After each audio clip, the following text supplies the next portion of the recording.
Depuis l'annonce de ces résultats controversés, chaque jour qui passait apportait son lot d'actes de violence et d'agression qui venaient accentuer la belligérance et raviver les tensions entre les rivaux au sein des populations de Dokwe. Et lorsqu'ils étaient interpellés par les autorités judiciaires, ils étaient libérés les jours qui suivaient. Puis ils narguaient leurs victimes. Personne n'était épargné par les agressions et les menaces des miliciens. Je suis M. Gorebi Travaleri, alias Saint-Rabi. Et je suis journaliste ivoirien au quotidien gouvernemental Fraternité Matin. Je suis également écrivain. C'est mon premier livre, ça. Et le titre du livre, c'est Dokwe, la vérité interdite. C'est un livre témoignage, un livre pour l'histoire, paru le 20 juin 2019 aux éditions Balafon. Ça parle de la crise que nous avons vécue à Dokwe. Voilà, il y a énormément de morts ici, il y a tellement de victimes. Et en tant que journaliste, j'ai voulu un peu écrire tout ce que je n'ai pas pu écrire dans mon journal. Mais la vérité interdite, pour moi, c'est la vérité que les autres ne peuvent pas dire, en fait.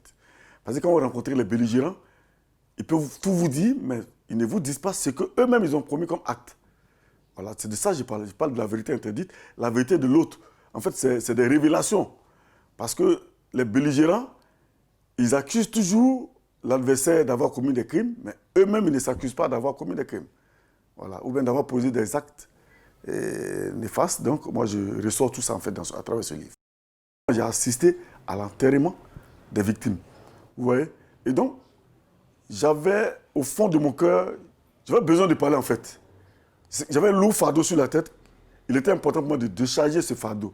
Parce que le monsieur, en m'invitant, ou bien en m'associant à l'enterrement des parents, ou bien des habitants de Dokwe tués, il voulait que tôt ou tard que je témoigne, en fait. Un devoir de mémoire, c'est aussi un devoir de vérité. Parce que quand tu dis la vérité, ça soigne.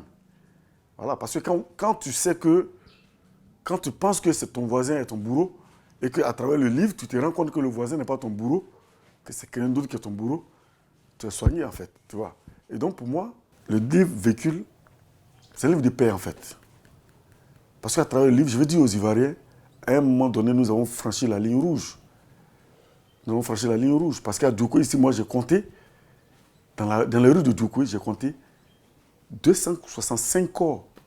Et j'ai toutes les photos de ces corps. 265 corps. Vous voyez que ce n'est pas petit. Pour une petite ville comme Dokwe, 265 corps. Vous voyez cette image, ce n'est pas ailleurs. Ce n'est pas au Rwanda, hein, mais c'est en Côte d'Ivoire. Nous avons vécu ça ici. Et donc, vous voyez que ce n'est pas facile. J'ai décidé d'écrire, c'est un livre de paix, pour interpeller les Ivoiriens, pour leur dire, plus jamais ça chez nous. Pour dire aux gens, à Dokwe, pour dire à certaines personnes qui ont commis aussi des crimes, pour leur dire, mais si vous commettez des actes, mais des gens en parleront plus tard. Vous pouvez commettre un acte aujourd'hui répréhensible, mais quelqu'un en parlera plus tard, pour dire que faisons attention, faisons attention. Voilà, c'est pour dire, c'est un livre pour attirer l'attention des Ivoiriens.